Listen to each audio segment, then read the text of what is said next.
Hero hero mwiriwe neza, ndabasuhuje aho muherereye hose mu nce z'igihugu, amajyaruguru, amajyepfo, iburengerazuba ndetse n'umujyi wa Kigali, tutibagiwe aba diaspora. Nk'uko bisanzwe rero hano ni kuri Agape Official, tubateguriye ibiganiro bitandukanye bijyanye n'ubuzima bw'imyororokere, ubuzima bw'abana, ubuzima bw'ababyeyi batwite, ndetse tukabakorera n'ubujyanama. Ugize ikibazo ukatubaza turagusobanurira nta kibazo. Uyu munsi rero tugiye kuganira ku nsanganyamatsiko y'umuntu ufite imihango ihindagurika cyangwa se irregular cycle, ujya mu mihango mu bihe bitandukanye, mbese ugira iminsi itandukanye, ugira cycle itari regular cyangwa se idahoraho. Nk'uko twabibonye rero, twabonye uburyo butandukanye ku bantu bari regular bakoresha babara iminsi yabo y'uburumbuke. Reka turebere hamwe ndetse n'abari irregular ni ubuhe buryo bakoresha babara iminsi yabo y'uburumbuke. Hari uburyo bubiri butandukanye ku bantu bakoresha irregular. Ushobora gukoresha kalendari uri kubara iminsi yawe y'uburumbuke, ndetse ushobora no gukoresha uburyo twita ko ni uburyo bupima ubushyuhe bw'umubiri. Ibyo nabyo turaza kubireberaho, turebe ngo ese ni ibiki tugenderaho tureba ubushyuhe bw'umubiri. Ese ni igihe cy'inkoresheje ubushyuhe bw'umubiri nzamenya ko ndi mu gihe cy'uburumbuke. Ibyo byose turabirebaho.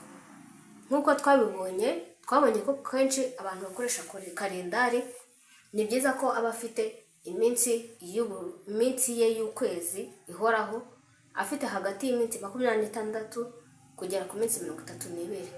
Twabonye ko bo bashobora gukoresha kalendari, bashobora no gukoresha urunigi mu buryo bworoshye.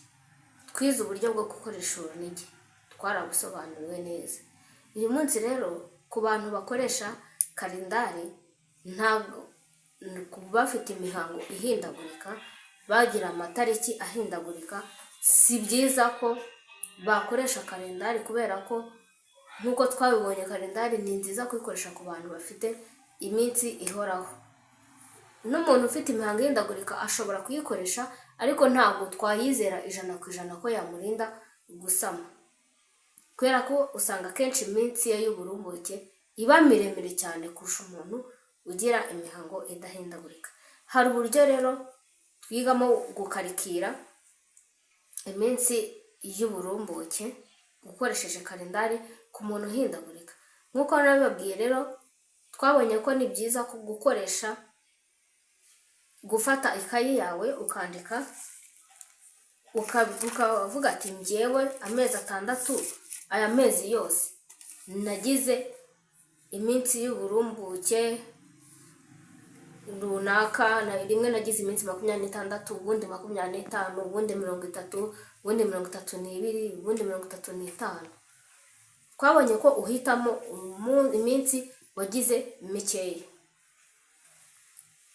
Iyo minsi mikeya wagize, twifashishe iyi mfashanyigisho, tubikore tubyandika, tubibare, turebe se kuko nibyo. Reka twihe urugero. Mu mezi 6 ushobora kuba waragize imfashanyigisho, tuvuge ukwezi kwa mbere wagize iminsi 22, ukwa kabiri ugira iminsi 30, ukwa gatatu ugira iminsi 23, tugira 25,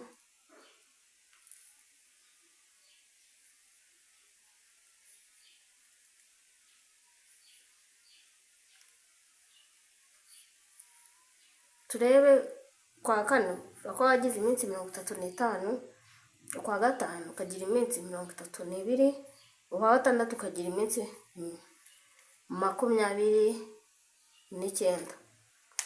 Iyi ni iminsi twipoje nkatwe kugira ngo idufashe mu imfashanyigisho, turebe ngo ese umuntu ufite cercle ihindagurika yabara gute, yamenya iminsi ye y'uburumbuke gute. Izi ni ingero twihaye. Muri izi ngero twihaye turabona ko umunsi yagize iminsi mikeya ni iminsi 25. Iyo minsi 25 twabonye ko ukuramo 18 kugira ngo umenye aho umunsi azatangiriraho iminsi y'uburumbuke. Ahangaha tubona ko ari ku munsi wa 7. Muri iyi cercle rero ahantu dufitemo iminsi myinshi ni iminsi 35. Duhita dukuramo 11, ubwo ngubwo ni 20.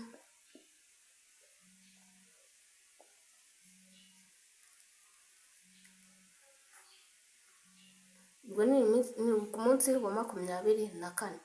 Ni ukuvuga ko byanga bikunze ubwo iminsi y'uburumbuke izatangirira ku munsi wa 7 igeze ku munsi wa 24. Urabona ko iyi minsi y'uburumbuke ni iminsi myinshi, ishobora kuba igera mu minsi 15 cyangwa se 17. Ni iminsi myinshi rero, urumva kwifata ni ibintu bigoye. Gukoresha uburyo bwa kalendari ni ukuvuga ngo bisaba kwitonda. Niba ugiye no gukora imibonano mpuzabitsina, uri umugabo ugiye kubikorana n'umugore wawe, weho mugore ukaba uzi kuri mu minsi y'uburumbuke kandi ukaba ubizi ko cercle yawe ihindagurika, warabyibariye, warabibonye igihe iminsi y'uburumbuke yawe irangirira, birashoboka ko mwakoresha uburyo bwa kondomu mu gihe mudashaka gusama. Uburyo bwa kabiri rero, uburyo bwa kabiri ni uburyo bwo gupima ubushyuhe bw'umubiri. Ushobora gupima ubushyuhe bw'umubiri mu gitondo ubyutse, nicyo kintu cya mbere bareba. Mu gitondo ubyutse ubushyuhe bw'umubiri wawe bungana gute. Icya kabiri barebaho, reba ku ibara ry'inka risa, cyangwa ukareba ku rurenda ku mugore ugiye gukaraba cyangwa se ugiye kwihagarika. Byanga bikunze ntuzabura kwitegereza bimwe mu bintu biva mu gitsina cyawe.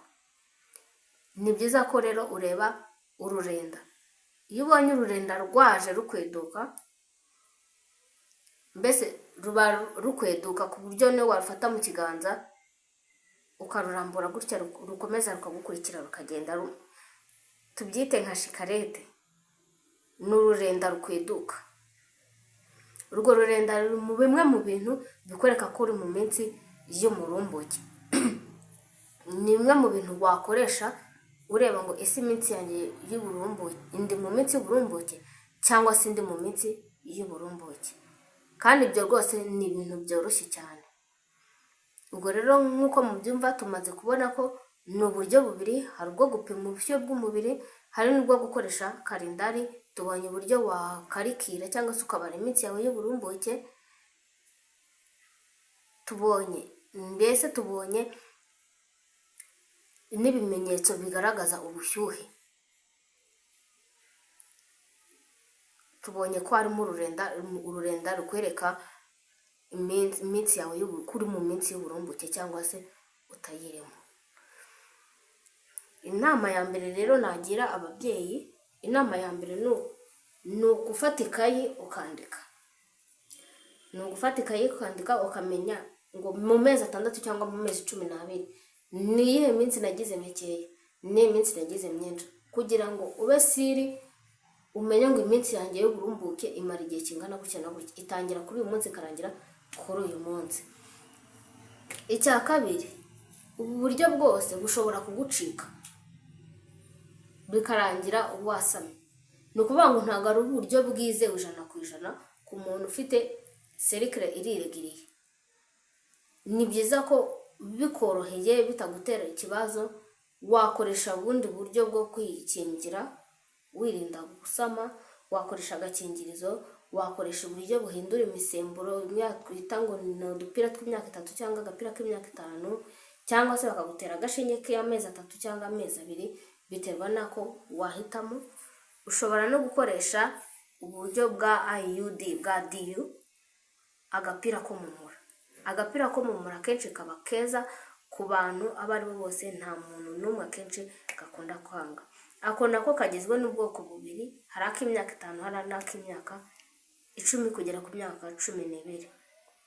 Ako ko nta n'umusemburo kagira, ni nayo mpamvu kadakunda guteza ibibazo ababyeyi benshi. Rero ikiganiro cyacu naha tugihiniye. kereka ugize ikibazo wakandika muri komenti cyangwa se ukatwandikira kuri WhatsApp tukagusubiza tukagufasha nta kibazo. Ibiganiro byacu nakagaruka, ntugende udakoze subscribe, like, share and comment. Niba ikiganiro cyakuryoheye, niba wagize ikibazo kandi nabyo ushyire muri komenti tugufashe. Ibiganiro byacu nakagaruka kuri Agape Official. Ndabakunda. Ciao ciao.